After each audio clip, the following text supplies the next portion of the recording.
Hi, so today I am going to talk about my publishing process. I have been to a few events recently where I have been talking to other women, talk like networking events, and a lot of people have just been really intrigued by how you publish a book.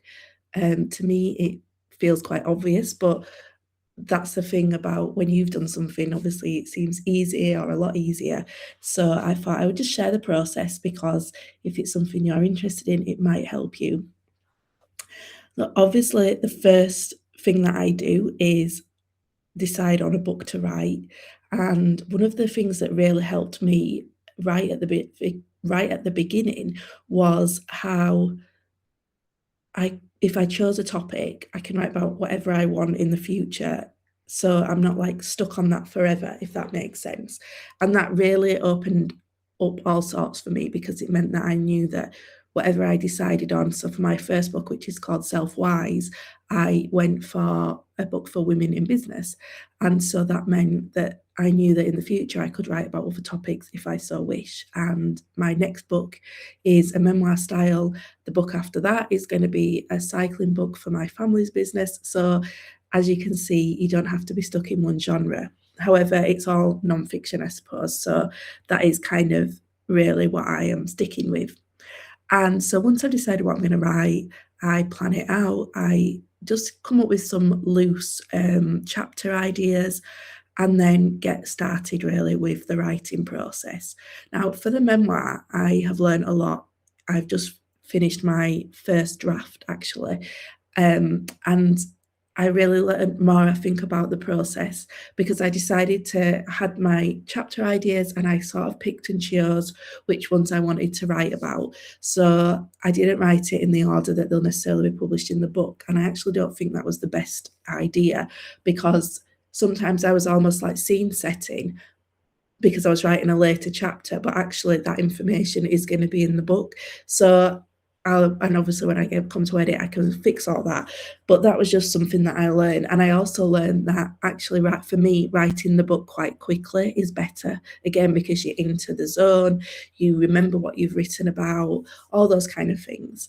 I'm not going to get into the writing process because this is called my publishing process. So once I have completed my first draft, which is where I'm at right now with my current book, I um that's almost like where it the almost like the hard work starts. So you've got the idea and the concept written down, you've got sort of loads of thoughts from your head onto the page.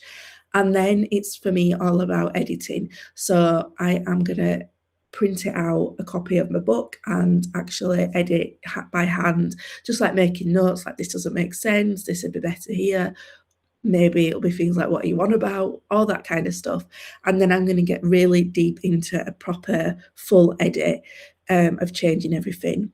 Then I will send it to my editor and she's going to go through a full edit again, more of looking at the, not like a spelling and grammar edit, but an actual, what does the book make sense again? And then I'll go through everything that she said and fix what she recommends.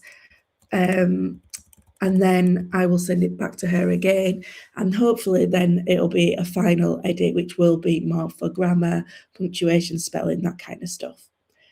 After that, I will then send it to my not copywriter, I've forgotten what they call it, it's typesetter. I'll send it to my typesetter and she will create the book, the inside pages of the book. And once I know how many pages it will be, then I can look at getting the cover designed. For Selfwise, I actually did this really early on because my plan was to then print it out and have like a fake book so I could take some photos. I was traveling at the time, but actually it printed out terrible. But also because I didn't know how many pages the book was going to be, I ended up having to get things adjusted anyway. So I wouldn't recommend doing that quite so early as I did. So then I'll be able to do my cover art, get the cover sorted. And then comes the more techie stuff, things like adding my barcodes and just making sure everything is in order. So I personally have a publishing company already. And within that now, I've created a new publishing impress so that all my books will then be under that name, which I think it just makes more sense. But let's say I've got the company. And in the future, I would love to help other women and other authors publish their book through this impress. I have no idea how that will work right now. I guess it'd be like a hybrid where I'd be able to support and publish them. Um, but it would still be a bit like they've all almost self-published, but it's under my company, under my publishing company. But anyway, that's for another day. However, that's one of the reasons why it's all set up really well at the moment. So then I will be able to, the book will be ready to put out to the world and I'll be able to publish it. So it's quite kind of easy, but also a bit of a pain at times putting things onto Amazon. You've got to, but if everything's being done right, like the sizing of the book and everything, so I'll put it onto Amazon. I'll also use another company where independent bookshops can access it.